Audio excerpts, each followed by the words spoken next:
बॉलिवूडचा प्रसिद्ध चित्रपट दिग्दर्शक रोहित शेट्टीच्या निवासस्थानाबाहेर गोळीबार झाल्याची घटना समोर आली। जुहूमध्ये त्याचं निवासस्थान आहे। रात्री उशिरा अज्ञातांकडून 4 राऊंड गोळीबार करण्यात आला। सुदैवाने या हल्ल्यामध्ये कोणीही जखमी झालेलं नाही आणि या घटनेमुळे परिसरामध्ये प्रचंड खळबळ माजली। खबरदारीचा उपाय म्हणून पोलिसांनी रोहित शेट्टीच्या घराबाहेरील सुरक्षा वाढवली आहे। घटनेची माहिती मिळताच मुंबई पोलीस आयुक्त, गुन्हे शाखा आणि फॉरेन्सिक टीम तातडीनं घटनास्थळी दाखल झाली। फॉरेन्सिक टीमने घटनास्थळावरून पुराव्यांचं संकलन केलंय।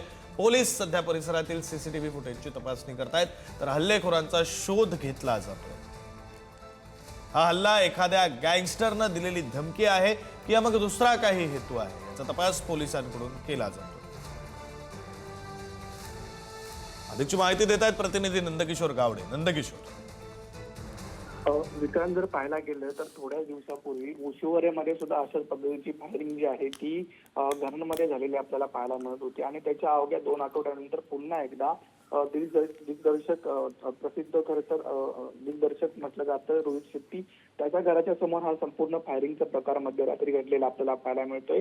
एकूण 4 राऊंड झाल्याचं जी बातमी आहे ती तिथल्या स्थानिकांनी दिलेली आपल्याला पाहायला मिळते। म्हणजे 4 राऊंडचा जो आवाज आहे तो तिथल्या स्थानिक लोकांनी ऐकलेला होता। हे संपूर्ण होतं खरं तर संपूर्ण जुहूच्या भागात रात्री सुद्धा मोठी गर्दी जी असते ती त्या परिसरात असलेली आपल्याला पाहायला मिळते। वेगवेगळे पर्यटक जे असतात ते त्या ठिकाणी फिरण्यासाठी जात असतात। मात्र ही संपूर्ण घटना घडल्यानंतर त्या संपूर्ण परिसरात जर पाहायला गेलं तर मोठी खळबळ उडालेली आपल्याला पाहायला मिळते। सध्या घटनास्थळी पोलीस दाखल झालेले आहेत, फॉरेन्सिक टीम दाखल झालेली आहे। फॉरेन्सिक टीमनं संपूर्ण जे संकलन आहे तिथल्या वस्तूंचं किंवा गोळी जे झालेल्या होत्या ते ताब्यात घेतलेलं आपल्याला पाहायला मिळतात। गुन्हे शाखेकडे आता संपूर्ण खरं तर हा गुन्हा जाईल, संपूर्ण तपास जाईल। त्या गुन्हे शाखेमध्ये नेमकं काय होईल हे पाहणं महत्वाचं आहे। मात्र आपण जेव्हा पोलीस आयुक्तांशी बोललेलो होतो त्यावेळेला रात्रीच्या सुमारे ही संपूर्ण घटना घडलेली आहे आणि ही घटना घडत असताना आजूबाजूला कोणीही नव्हतं, त्याच्यामुळे कोणतीही दुर्दैवी हानी जी आहे किंवा कुणाला गोळी जी आहे ती लागलेली नाही।